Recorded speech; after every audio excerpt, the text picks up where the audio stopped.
Olá a todos, chegamos à nossa aula de número 10. Vamos falar hoje sobre a Revolução Russa, crise de 29, a ascensão do nazismo e Segunda Guerra Mundial. Muita gente esperando pela Segunda Guerra Mundial e eu também. A Revolução Russa, para a gente começar a contextualizar, né? Voltando um pouquinho, nas aulas anteriores a gente falou sobre a Primeira Guerra Mundial, os eventos que levaram à Primeira Guerra Mundial e algumas consequências da Primeira Guerra, né?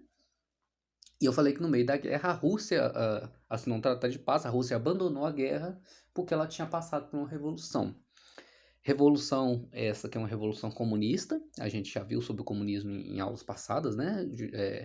Lá na Revolução Industrial, aí surge a doutrina comunista de Karl Marx, que basicamente é uma doutrina que quer colocar o Estado com o controle total da economia, uma espécie de planificação da economia, com uma abolição da propriedade privada.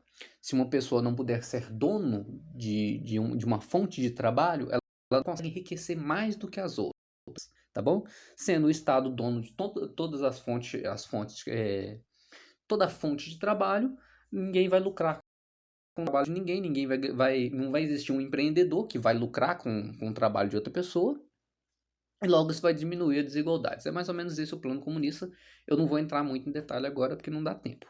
Eu pretendo ainda fazer mais uma aula só para explicar esses termos assim, para encaixar melhor, tá bom? Enfim, essa revolução comunista ela vai tomar conta da Rússia em 1917. Essa imagem que está aí é a imagem de um episódio conhecido como Domingo Sangrento, tá? É uma revolta que teve na Rússia, se não me engano, em 1905, eu esqueci de colocar a data. A Rússia, nessa época, estava passando por um período muito difícil. Ela tinha sido um dos últimos países ali da Europa a se industrializar. Então, ela estava começando aquele período da Revolução Industrial ainda com um governo que ainda era absolutista, que ainda era muito autoritário. Então, esse primeiro momento, no início do século XX, para a Rússia, vai ser muito agitado. A gente vai ter o czar. Czar é o nome do imperador russo, tá? Esse nome Czar vem de César, é uma referência ao imperador César, lá do Império Romano. Então, Czar é o nome do imperador russo. E a Rússia vai começar a passar por uma revolução. As pessoas vão começar a questionar a autoridade do Czar e tal. E com isso vai vir a Revolução Comunista. Tá bom? O Czar é deposto em 1917. E o Partido Comunista, o Bolchevique, que é o partido mais revolucionário, vai assumir o poder e vai fazer essa planificação da economia conforme prega o comunismo, tá bom? Enquanto o comunismo começa a ser empregado na Rússia que depois do comunismo vai se unir com outras repúblicas ali. A Rússia ela é dividida em várias repúblicas, mais ou menos assim, da mesma maneira que o Brasil é dividido em vários estados, né? A Rússia também é dividida em várias regiões. Essas regiões vão se unir, inclusive vai incluir Ucrânia, Letônia, Finlândia, e vai formar a União Soviética, tá bom?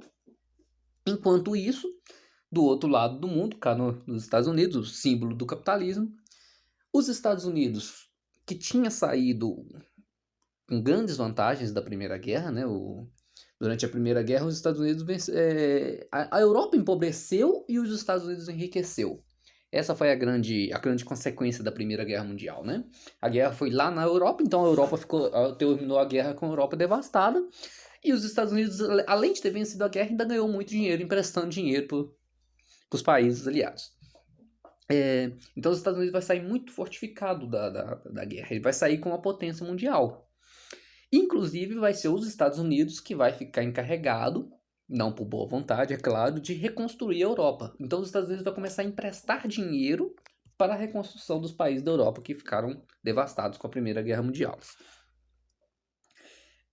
O problema é que essa ascensão dos Estados Unidos vai causar problemas a partir de 1929 e os Estados Unidos vai entrar em uma espécie de crise econômica, causando até em 1929 a quebra da Bolsa de Nova York, que é o auge dessa crise. O que acontece mais ou menos é o seguinte, não vou entrar em detalhes, até porque eu não sei muito bem economia para explicar tão bem assim, mas os Estados Unidos, o governo estava incentivando muito a população a investir em ações na Bolsa de Valores. Então muitas pessoas compravam ações, bilionários tinham milhões em ações, né? E o país começou a sofrer com problemas financeiros.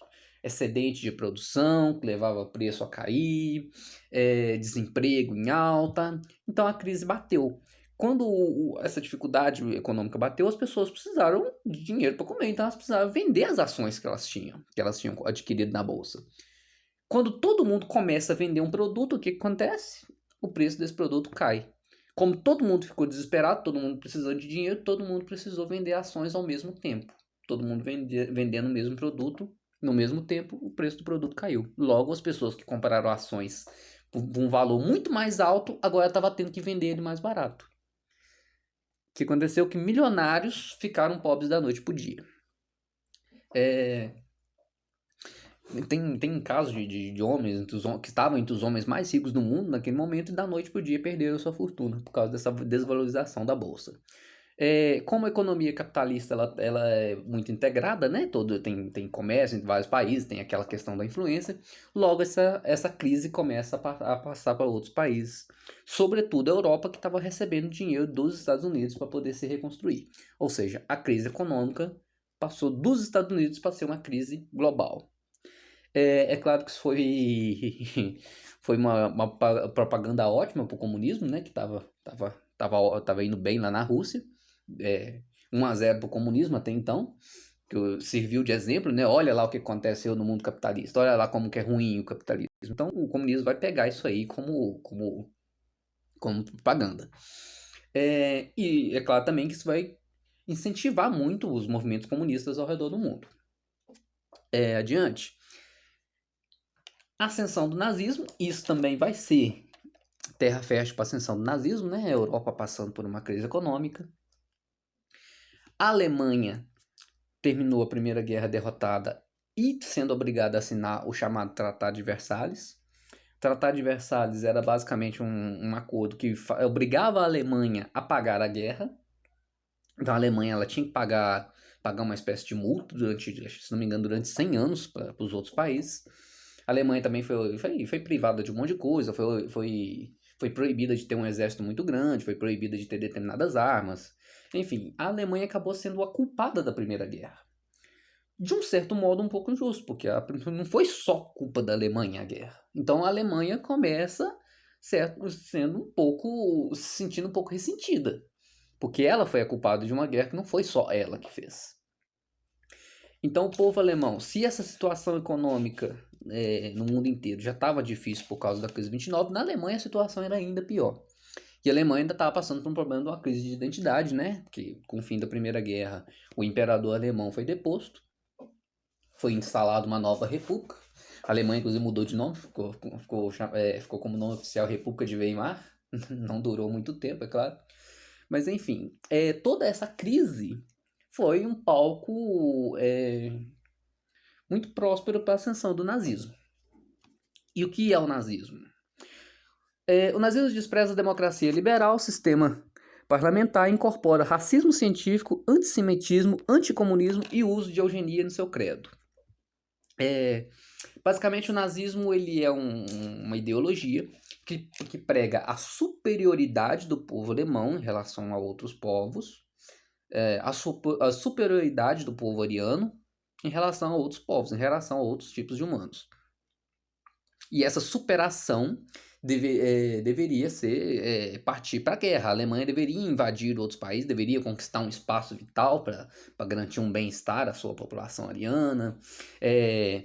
Inclusive, isso é muito usado na história, você culpar um determinado povo por um determinado problema. Então, já havia, bem séculos antes, bem mais atrás disso, um certo preconceito com os judeus, né? Até por uma questão religiosa mesmo, né? Maioria cristã e tal. Então sempre havia um certo preconceito com os judeus. E o nazismo vai incorporar isso. A ideia de jogar a culpa dos judeus. Aquele povo ali é impuro, aquele que é culpado pelas nossas... Todo problema que tem o nosso país, a culpa é desse determinado povo. Isso é uma técnica muito usada hoje em dia ainda, né? Todos os problemas do país, a culpa de um determinado grupo. Foi magistralmente usado pelo nazismo, de jogar toda a culpa da Alemanha em cima dos judeus. Como a população já era bem preconceituosa, já mesmo caiu como uma luva. E o partido nazista, que representava esse movimento, foi crescendo a cada ano. O nazismo ganhou popularidade graças à insatisfação alemã com a situação financeira, foi o que eu já falei, liderado pelo carismático, todo mundo já ouviu falar, Adolf Hitler. A gente não vai entrar muito aqui também na biografia de Hitler, embora é muito interessante, sugiro pesquisar. Quem não conhece, sugiro pesquisar. Tem muito filme que aborda isso. Só para a gente ilustrar aqui um pouquinho, a bandeira nazista, todo mundo conhece. Espero que todo mundo conheça, entenda o que significa bandeira nazista. Embaixo está a foto de Hitler. Esse primeiro gráfico aí de cima, ele mostra o número de deputados nazistas que foram eleitos para o parlamento alemão ao longo dos anos. E a tabela de baixo, ela mostra o número de filiados ao partido ao longo dos anos. A tabela não pegou a parte toda, não. Enfim, ficou faltando a parte de baixo. Em relação ao número de políticos eleitos para o parlamento alemão, membros do partido nazista, como começa pouco e vai aumentando, né? Como o movimento ele vai crescendo rápido. Você vê que ali em 1925 o partido tinha 27 mil membros. Em 1931 já passa de 800 mil. E o gráfico não ficou completo, mas em 1934, se não me engano, já passa de 1,5 milhão de membros. Ou seja, esse movimento ele caiu como uma luva na Alemanha e foi uma ascensão meteórica. Hitler era um excelente... Ele era excelente para falar, ele era excelente nos discursos dele e cativava muito a população que já estava um pouco carente mesmo, né? Carente de políticos carente de políticos honestos, carente de políticos que demonstrassem que realmente iriam lutar por eles. Porque até então, o que o povo alemão sentiu em relação aos líderes políticos que eles tinham até então foi uma traição. Com a assinatura do Tratado de Versalhes, com as questões mesmo da Primeira Guerra, o imperador alemão erra muito durante a guerra.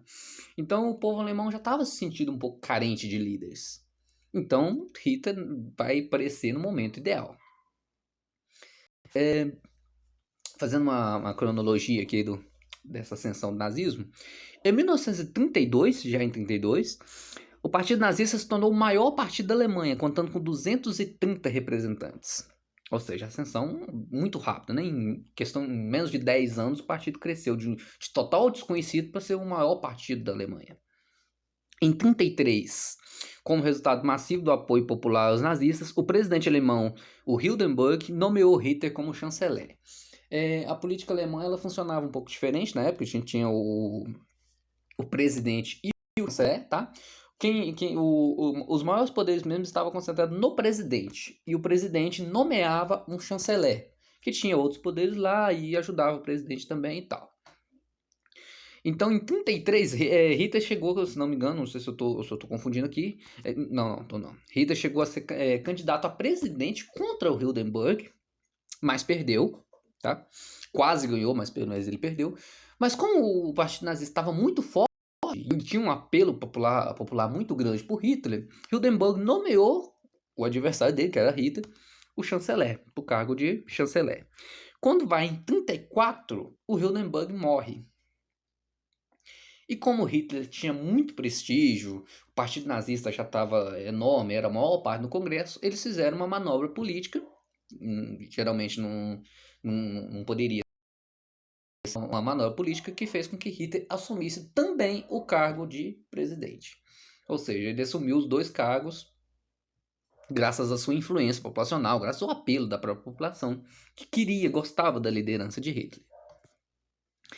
Em 1936... é formada a Aliança Berlim-Roma-Tóquio. Berlim, capital da Alemanha. Roma, capital da Itália. Tóquio, capital do Japão. A gente está falando de Hitler, que é alemão. Na Itália, eu não aprofundei muito aqui, mas vai surgir o movimento fascista com Benito Mussolini, que vai ser um líder bem próximo de Hitler, com os ideais muito próximos do nazismo, com o mesmo movimento racista, com a mesma ideia de superioridade, né? Que o povo italiano era superior aos outros povos, que os italianos eram descendentes do Império Romano, logo a Itália merecia ter o território que um dia já foi do Império Romano, logo a Itália deveria se expandir sobre as outras nações, assim como o Império Romano fez. E lá do outro lado do mundo, na Ásia, o Japão também estava bem cheio de gracinha também, já estava tentando se expandir já sobre a China, já tinha acontecido uma guerra entre Japão e China. Enfim, o Japão já estava também buscando uma espécie de expansão sobre outros povos também, com mais ou menos a mesma ideia.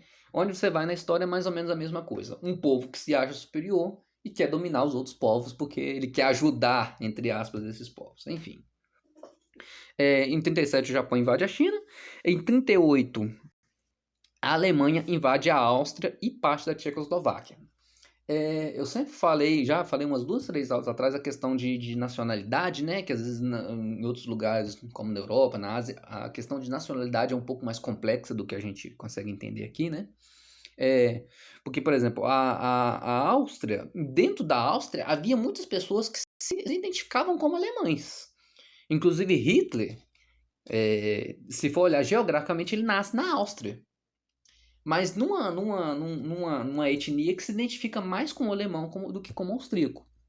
Então, quando a Alemanha invade a Áustria, do ponto de vista de algumas pessoas, da maior parte das pessoas que estavam nesse território, era ótimo, porque elas se identificavam como alemães, elas queriam estar dentro da Alemanha. Então é por isso que esses primeiros movimentos que Hitler faz, nessa ideia dele de expandir a Alemanha, de levar o território alemão sobre os outros povos, foi a primeiro aceitável porque muitos alemães viviam fora da Alemanha. Dentro da Áustria, por exemplo, e dentro da Tchecoslováquia, sobretudo na região dos Sudetos. Então eles viam isso como uma boa coisa. E quando Hitler fez isso, invadiu militarmente esses países, a Liga das Nações, que é uma espécie de antecedente da ONU, mas bem fraquinha, a Inglaterra, os outros países não fizeram muita coisa. Não fizeram muita coisa porque tinha um certo sentido o que Hitler estava querendo dizer. Durante as divisões, como a Alemanha perdeu a Primeira Guerra, ela perdeu diversos territórios. Então, muitos territórios que eram da Alemanha até a Primeira Guerra foram parar na mão de outros países. E essa população alemã ficou um pouco ressentida com isso. Elas perderam a nacionalidade dela. E quando Hitler invade militarmente para recuperar essas áreas, embora Hitler está fazendo um desacordo com o Tratado de Versalhes, ele está descumprindo o Tratado de Versalhes, os outros países não ligam tanto. Deveriam, mas eles não ligam tanto. Eles não veem grande problema nisso. Deixa o cara, deixa. Essa parte aí é alemã mesmo, deixa ele pegar. Mais ou menos isso. Só que depois Hitler também vai partir para outras áreas que já não eram mais de maioria alemã. É o que ele mesmo, dentro da ideologia nazista, chamava de espaço vital. Os alemães tinham que invadir outros territórios, tinham que invadir outros povos, escravizar esses outros povos, para que esses outros povos deem a qualidade de vida que os alemães mereciam. Imagina nessa década difícil para a Alemanha, tantos alemães morrendo de fome, tantos alemães passando fome, o quanto era gostoso para um alemão escutar Hitler falando isso, né? Que os outros povos deveriam ser escravos só para beneficiar o povo alemão, só para dar ao povo alemão uma vida digna, que o povo alemão merecia uma vida mais digna. Nossa, eles adoraram. É claro que isso soava muito bonito aos olhos de um alemão que estava morrendo de fome, que já tinha perdido um parente próximo por causa da fome, que passava dificuldade. Nossa, isso soava muito bem. É por isso que é muito fácil uma ideologia dessa entrar dentro da sociedade sem que as pessoas percebam o absurdo que é. É muito fácil, não é tão difícil assim. Se a gente for observar o mundo hoje, não só aqui no Brasil, para as pessoas não ficarem irritadas, para alguns aí não ficarem irritados, em qualquer parte do mundo que você vê, é muito fácil acontecer. É muito fácil você convencer as pessoas que uma ideia má é boa, desde que você apresente que a ideia seja boa para elas, mesmo que seja só à primeira vista. Tá bom? Vamos lá, adiante. Então, 39, a Itália invade a Albânia e a Alemanha invade a Polônia. A Itália, a Alemanha e o Japão tinham um acordo, né? Que foi a aliança do eixo Berlim, Roma, Tóquio, que era para um ajudar o outro. Então era mais ou menos isso. Basicamente eles planejaram dividir o mundo entre eles. A Alemanha, Itália e Japão queriam dividir o mundo entre eles. Qualquer coisa um ajuda o outro. Então a Itália invade a Albânia e a Alemanha. O objetivo da Itália é conquistar toda aquela região ali embaixo na área do Mediterrâneo, onde foi o Império Romano antes, né, o norte da África e tal. A Alemanha, que é o seu espaço vital, que ela tanto diz, que na verdade vai ser até a Rússia. E o Japão, que é a Ásia. A Ásia inteira só para ele. Adiante. As primeiras invasões A Alemanha, a gente já falou bem sobre, eu já falei bem sobre isso. A Alemanha vai partir primeiro da Áustria, da Tchecoslováquia, da Polônia. O Japão vai pegar a Ásia, já na parte de cima ali o Japão vai pegar a parte da China, aquelas ilhas ali, as Filipinas, vai ameaçar até a Austrália, inclusive. A guerra começa oficialmente com a invasão à Polônia, porque a França e a Inglaterra já tinham dado uma espécie de ultimato a Hitler. Todo mundo já estava assustado com Hitler já desde os últimos movimentos dele, né? E a Itália e a França, a Inglaterra e a França deram um ultimato a Hitler: não invade a Polônia. Se invadir a Polônia, a gente vai para a guerra e vai ter uma segunda guerra mundial. É claro que Hitler não estava com medo, aliás, ele queria mesmo a guerra. Hitler invade a Polônia, França e Inglaterra declaram guerra à Alemanha. Com isso, boa parte ali do leste da Europa vai, né? Polônia, Holanda, Bélgica. Os Estados Unidos não vão interferir por enquanto. Mas Hitler invade a Polônia e França e Inglaterra vão partir para cima da Alemanha, de novo, como foi na Primeira Guerra Mundial.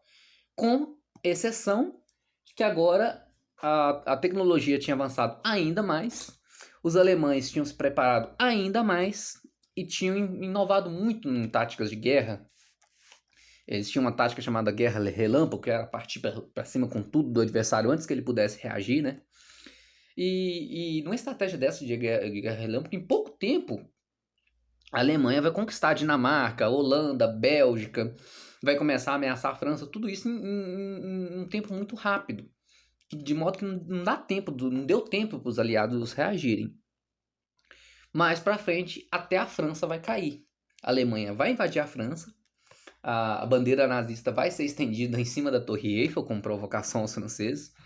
Enfim, esse mapa aí mostra o Terceiro Reich, a ideia de Terceiro Reich, né? O Terceiro Reich era o que Hitler prometia aos alemães, que ele ia ser o fundador de um terceiro reino alemão. Reich é reino em alemão.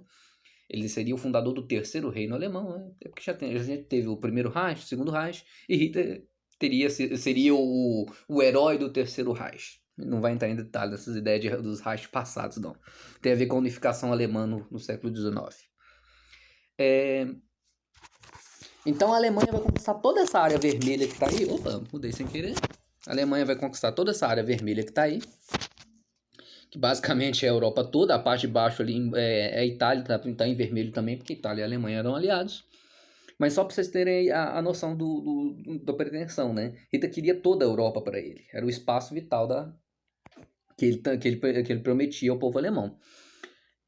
Em 41, Hitler vai fazer uma coisa que é o erro o maior erro que ele cometeu, que é invadir a União Soviética. Anos antes ele tinha assinado um tratado de não agressão com o Stalin, que era o líder comunista da União Soviética. Você não mexe comigo e eu não mexo com você, era um tratado de não agressão. Mas Hitler do nada resolveu que não ia obedecer esse tratado e partiu para cima da União Soviética. Embora a Rússia, o exército russo fosse muito forte, o exército alemão também era. Só que o que a Rússia tem de vantagem, isso é conhecido na história, ver a piada na internet, é o inverno russo, que é muito, muito rigoroso. E fora que a Rússia é um país enorme. Só a distância, posso estar chutando, posso estar errando, mas só a distância da fronteira da Rússia até Moscou é maior do que a maior parte dos países que Hitler conquistou na Europa. Então, a posição geográfica da Rússia favorece ela muito em questão de guerra. Então, Hitler achou que o exército dele seria capaz de dominar a Rússia rapidamente, e não foi. A guerra se estendeu muito mais tempo do que os soldados alemães esperavam, a ponto deles começarem a morrer de frio. A Rússia vai sofrer bastante, vai sofrer inúmeras derrotas. Se não me engano, os alemães vão bater bem na porta de Moscou. Mas a Rússia vai virar essa guerra aos poucos, graças à guerra que foi prolongada demais, o que os soldados não estavam esperando, eles não tinham levado mantimentos o suficiente, e a Rússia vai conseguir virar a guerra aí. Essa é a primeira derrota que Hitler vai ter, tá bom?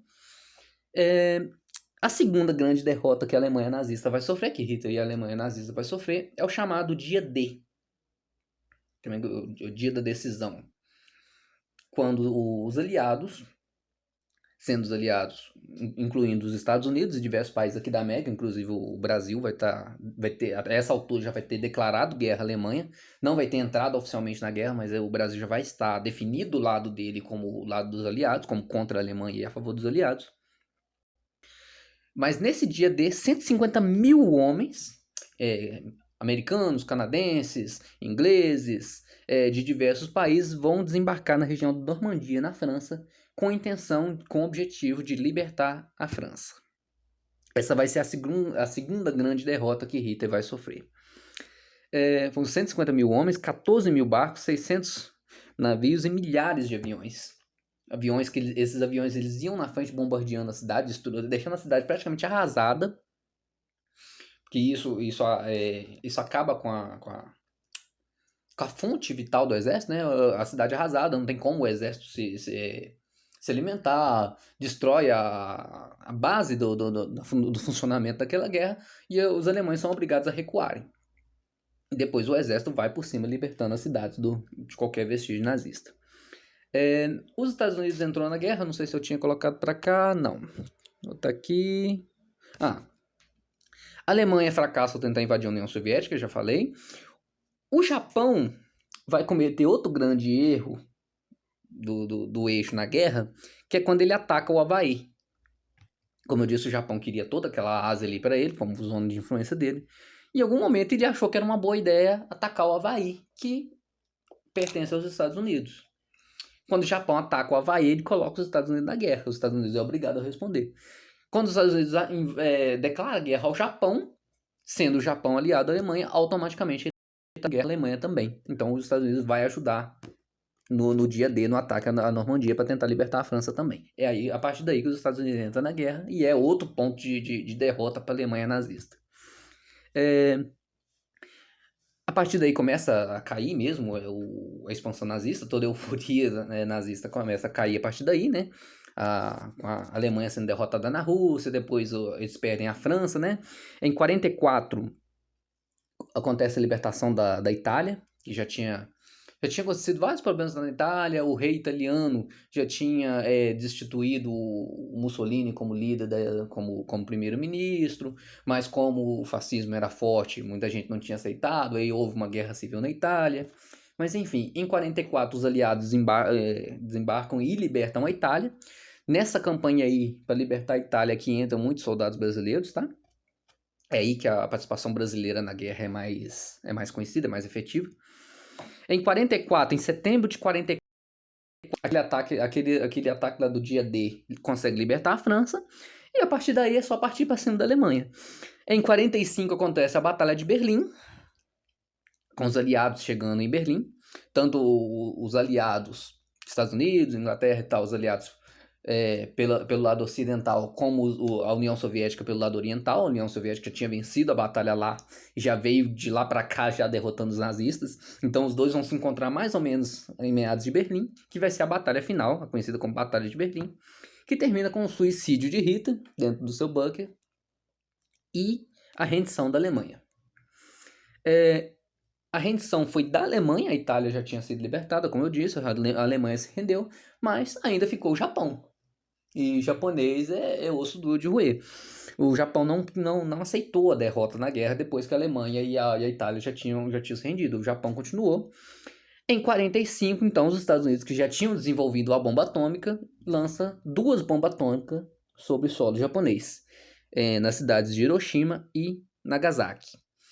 A bomba atômica ela foi uma outra grande invenção tecnológica da época. Ela causa um estrago que jamais tinha sido visto até então, tá? É uma bomba que ela destrói a cidade de uma vez. As cidades de Hiroshima e Nagasaki não sobrou nada da cidade, tá? Isso fora que a bomba ela deixa uma nuvem de radiação para trás que mata pessoas ao longo prazo também.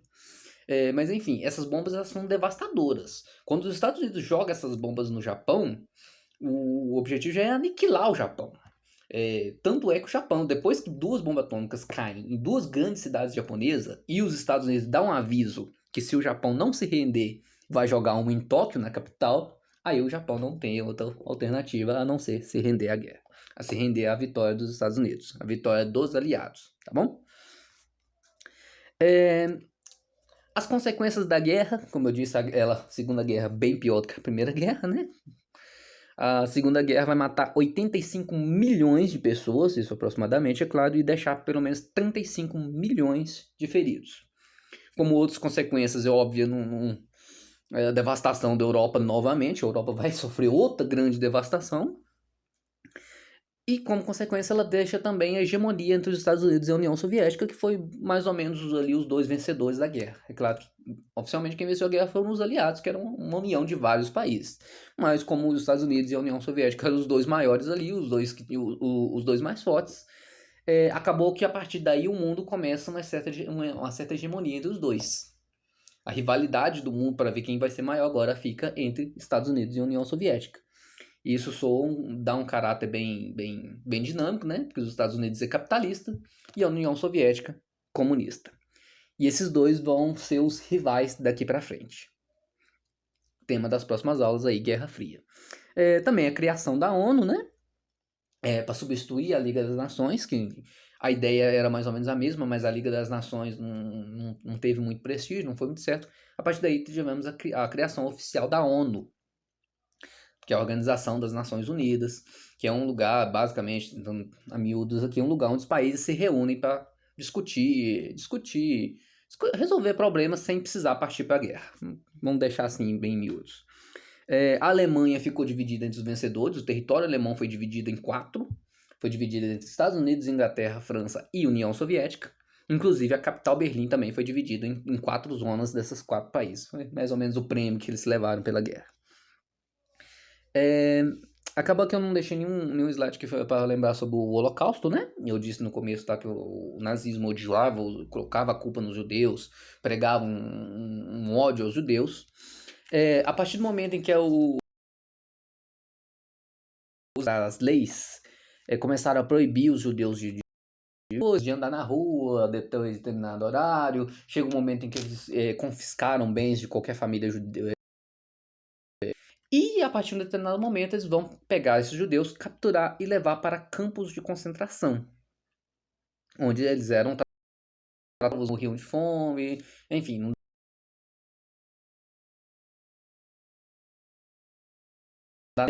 Eu acho que eu não. Só nesses campos de concentração vão morrer 6 milhões de judeus, que é a maior parte da população judaica do mundo. Os únicos judeus que não morreram nesse momento são os que estavam fora da Europa, ou que fugiram antes da guerra, perceberam o que estava por vir, e muitos vieram aqui para o Brasil, inclusive. Bom, então é isso, a aula não pode ficar muito grande, eu começo a passar da minha meta. A gente vai falar sobre Guerra Fria, tá? Essa hegemonia que ficou entre os Estados Unidos e a União Soviética, essa Guerra Fria que está intimamente ligada, por exemplo, com a ditadura militar brasileira.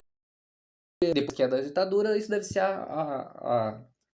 o tema da nossa próxima aula, deve ser a última nesse narrativo. Aí a gente vai chegar mais no momento atual, a gente vai dar uma contextualizada também com o momento histórico atual, tá bom? Então, obrigado a todos e até a próxima.